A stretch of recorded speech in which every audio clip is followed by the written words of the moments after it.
Bonjour à tous, je voulais vous faire une vidéo en fait sur un sujet qui me tient vraiment à cœur, c'est les animaux.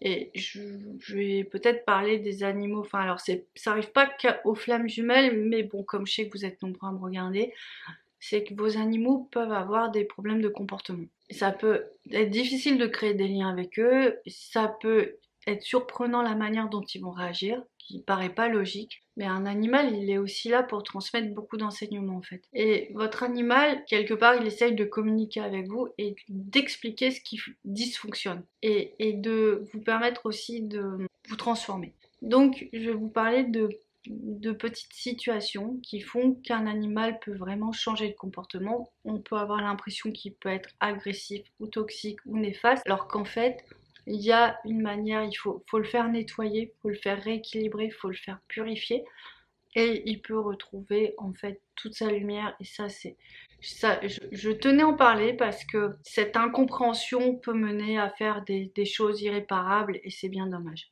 Je vais vous parler de mon petit chat pour commencer. Vous savez, le petit gris là qui vient.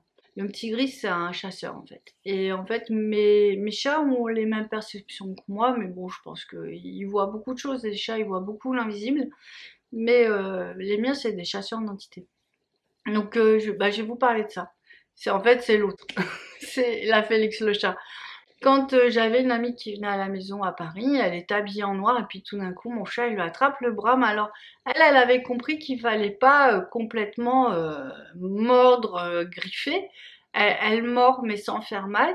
Et en fait, on se demandait, au début, on se demandait ben, pourquoi elle faisait ça, parce que en fait, a priori, la dame, elle mangeait tranquillement, il y avait pas, elle voulait pas jouer et tout. Et en fait, elle commence à lui agripper le bras, et moi, je vois l'entité arriver sur son visage, et du coup, j'ai pu l'enlever. Et en fait, mon chat, il essayait de prévenir, en fait, et de protéger cette dame quand elle n'était pas en danger, mais que, bon, elle n'était pas très propre. Donc c'est pour ça, des fois on peut mal comprendre un geste, on peut croire que ça peut être même violent, alors qu'en fait, ils veulent nous protéger. Et c'est en ça que c'est difficile. Mon petit chat tigré, lui, en fait, des fois, il m'attaque les pieds.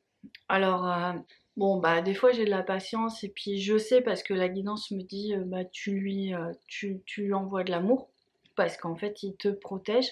Et en fait, mon chat, mon petit chat tigré, quand je lui dis écoute, là tu fais mal, il faut que tu fasses plus doucement, dans les 2 jours, il m'attrape le pied, mais pour jouer, il fait moins mal. Mais après, il peut avoir oublié. Bon, voilà, pour l'instant, il se comporte encore comme un petit bébé, il n'arrive pas encore à grandir correctement, mais quand il sera adulte, il va se rappeler de tout ça. C'est pour vous dire que je lui dis non, je lui explique, mais en même temps, je suis vraiment dans un rapport à la reconnaissance et à la gratitude envers lui de s'occuper aussi bien de moi.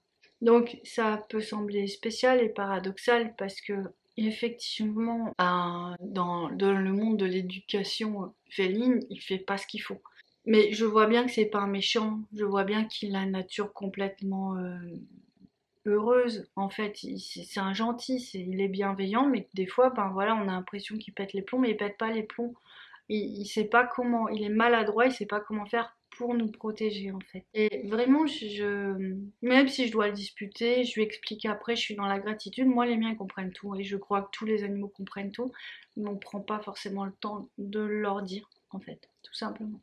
Donc je voulais vous dire, si vous avez un animal qui est un petit peu agressif, si vous avez un animal qui est maladroit, si vous essayez de vous demander qu'est-ce qui se passe derrière. Je vous parle de mes animaux, mais je fais des dégagements sur... quand je fais des soins, souvent j'inclus les animaux parce qu'ils portent vraiment beaucoup. Donc ils vous aident vraiment beaucoup à purifier. Donc ça, je vous ai déjà dit, faites attention, proposez lors des soins. Si vous devez faire des dégagements, incluez-les dedans parce qu'en fait, les pauvres, ils portent tellement qu'on a vu beaucoup d'animaux décédés parce que les maîtres n'avaient pas nettoyé. Et ça, franchement, je trouve ça tellement dommage, on pourrait éviter le pire. Et on n'a pas un animal pour qu'il soit sacrifié en fait. Donc il y a des petites choses à faire.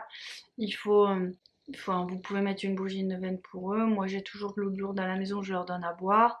Je fais des prières pour moi, mais des fois je fais des prières pour mes animaux. Je demande toujours leur protection à Saint-Michel, par exemple. Ça me semble naturel, comme je fais pour moi, comme je fais pour moi, pour eux. Donc c'est vraiment important.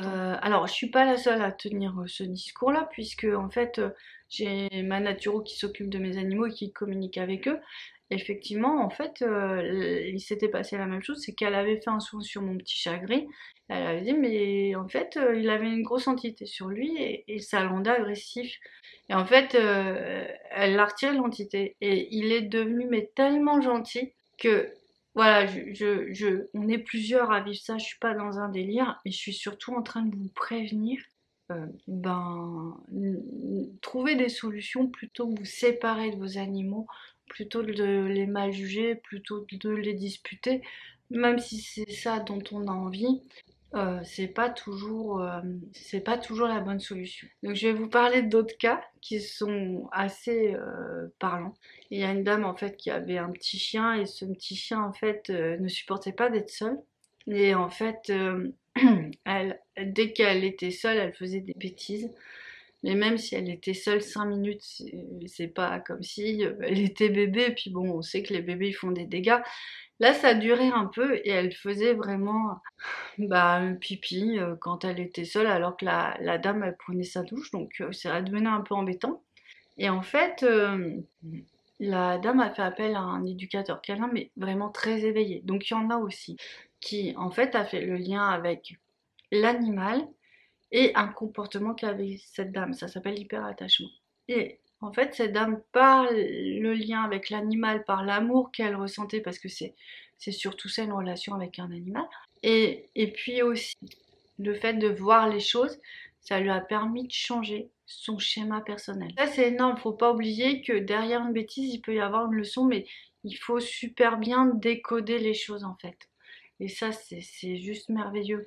On a aussi un autre cas, c'est une dame qui me disait, mais j'en peux plus, elle a un bichon. Moi, j'en ai eu un pendant 18 ans et je sais que je les adore, mais ils sont têtus des fois. Enfin, le mien me faisait tourner bourrique. Elle fait, j'en peux plus de mon bichon et tout. Je sais plus quoi faire avec lui, il fait bêtise sur bêtise, ça va pas, quoi. Et là, je lui dis, mais je vois une entité sur lui, donc en fait, si là, c'est que vous l'aviez, en fait. Et donc, ça me semble plus logique de travailler sur votre animal pour qu'il soit bien, mais que vous aussi vous soyez bien, et puis de recréer une sorte d'osmose entre vous deux, parce que c'est ce qui se passe en fait, hein. C'est vraiment des âmes qui se complètent, qui s'aident, c'est très beau ce qui se passe derrière un animal. Je vous ferai une vidéo peut-être plus explicative encore. C'est vraiment des enseignements, de la lumière, de l'amour, des prises de conscience, enfin c'est vraiment des compagnons, des alliés qui sont euh, parfois très éveillée, dans un lien vraiment indéfectible, quoi. Enfin, moi, j'apprécie tout ça. Du coup, je lui fais le dégagement, puis j'ai des nouvelles d'elle un petit peu plus tard, elle me fait, bah ça y est, je m'entends bien avec mon chien. Ça y est, c'est ok, le lien est revenu, je ressens de l'amour pour lui parce que là j'en avais plus du tout, c'était trop. Je me sens à nouveau, je suis prête, enfin je l'accueille chez moi, mais je me pose plus trop de questions, je le garde pas parce que c'est vraiment, ça lui était insupportable. Donc en fait, il l'a fait vachement évoluer parce que je pense qu'elle avait aussi un karma où elle devait avoir un lien aux enfants qui était un peu compliqué et il lui a permis de dépasser et d'aimer encore plus son chien, mais qui, vous savez, les rôles glissent en fait, hein. Donc son chien qui en fait était un enfant terrible d'une certaine manière. Mais du coup, elle a passé un cap encore, c'est d'aimer malgré l'adversité. Donc voilà, je voulais vous parler de tout ça parce que je pense qu'on m'a dit de le faire et je pense que ça doit concerner pas mal de gens.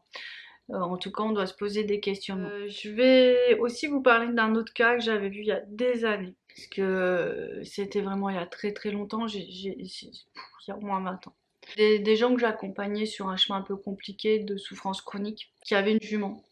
Et cette jument, elle s'est fait inséminer, mais en fait, elle n'était pas prête, elle voulait pas ça. Alors maintenant, heureusement, on a la communication animale pour savoir, pour préparer, pour anticiper. Peut-être que bon, on ferait les choses différemment. Mais ces gens étaient très cartésiens, donc je ne sais même pas si à l'heure actuelle ça leur passerait par la tête de travailler comme ça. Mais en tout cas, la jument, ils me parlent de ça, ils me disent on l'a fait inséminer depuis ce temps-là, elle va pas bien, elle est agressive et tout. Je fais mais elle s'est sentie violée, votre jument. Et elle a perdu confiance. Elle a vraiment perdu confiance en l'humain, elle a perdu confiance en vous, il faut recréer le lien. Mais j'ai pas été entendue, c'était il y a longtemps. On n'entendait pas comme maintenant, les consciences s'ouvrent. Et le lien à l'animal, il a changé, fort heureusement. On comprend que n'est plus en lien. Et du coup, les semaines, les mois se passent, enfin, on parle plus de la jument jusqu'à un moment où ils me disent, mais elle était devenue trop violente et en fait, on a dû la tuer. Et là, je repense beaucoup à cette jument en ce moment. Et je me dis, mais là, c'est trop, quoi, en fait. C'est une incompréhension et c'est un animal qui souffre de quelque chose qu'il a subi. Et je trouve que c'est compliqué. C'est vraiment compliqué. Enfin, c'est injuste, en fait. Ça me semble complètement injuste. Donc, je voulais vous parler de ça parce que, bah, voilà, ça vous donne un exemple de choses qui à mon sens, ne devraient pas être. Et voilà, je pense que c'est important. J'ai fait aussi des guérisons dans des endroits pour des chevaux aussi. Des chevaux avaient été maltraités. Donc c'était des chevaux qui aidaient au travail parce que j'ai habité le Maroc pendant longtemps. Donc j'allais dans un endroit, c'est une sorte d'hôpital pour animaux. Et des fois j'aidais comme ça, mais par le magnétisme en fait. Je disais pas, enfin il y avait que la directrice qui le savait, mais voilà. Et il y a des animaux qui auraient pu mourir. Et je rentrais en contact télépathique avec eux. Et en fait, pour certains, même s'ils étaient maltraités, même s'ils étaient poussés à bout, certains voulaient vraiment cette guérison et vivre pour aider la famille. Ça, j'ai trouvé ça vraiment honorable et admirable de leur part parce que, ben, pareil, enfin, c'était il y a longtemps et est-ce que tout le monde a conscience de l'intelligence animale? J'en suis pas sûre. Et voilà, il y a eu des choses aussi comme ça qui ont été juste exceptionnelles et en fait, qui témoigne vraiment d'un amour incroyable, d'une compréhension, d'une sagesse assez surprenante de l'animal. Donc voilà, je voulais vous parler de tout ça pour que vous aussi, vous rentriez dans cette sorte de résonance et d'amour envers l'animal et puis surtout vous compreniez mieux ce qui se passe chez vous, en tout cas dans le contexte de la flamme, parce que c'est encore plus flagrant, j'ai envie de dire, que chez d'autres, mais je pense que ça fonctionne avec tout le monde. J'en avais parlé avec des gens aussi qui travaillent à l'SPA, on a remarqué des choses comme ça sur certaines adoptions et tout. Donc voilà, c'était vraiment pour vous informer là-dessus. Et puis écoutez, je verrai si il y a des amoureux des animaux comme moi qui ont aimé cette vidéo. Et en fait, je crois que je vous en parlerai pas trop souvent, mais je pense que effectivement, si j'ai des infos sur la cause animale, je la dirai. Je vous embrasse et je vous dis à très bientôt. Ciao! Yeah. Yeah.